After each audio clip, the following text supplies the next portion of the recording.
daga ke na rufe alkawari na rike, haka ne zahirin ra'ayi na kin jiya. Hafiz san ka ya zama haɗin rayuwa, ba zan so wani gaba in ba kai bane.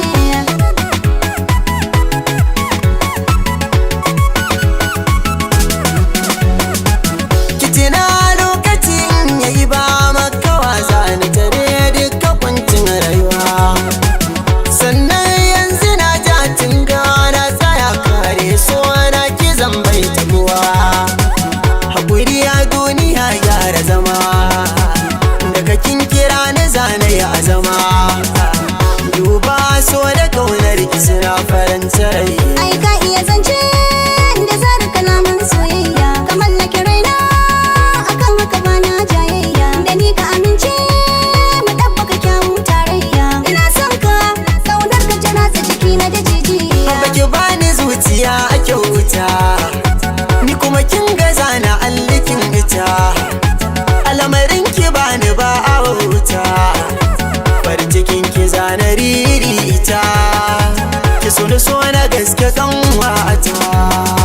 Daga kallo ɗaya kaunar ka ta kama cikin sadari.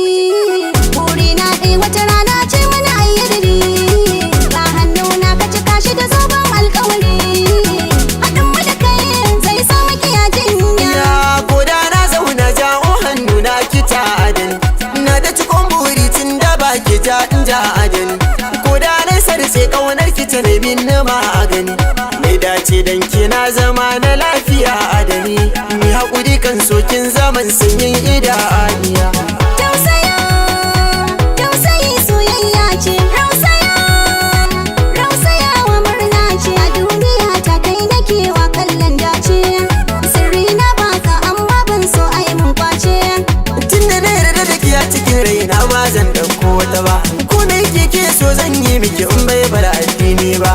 Tambaya ai mabudin ilimi ce a duniya, samu na ki na dace. Tun da kin koya min kauna kauta ce, kar ki manta ba a sai da so kurance.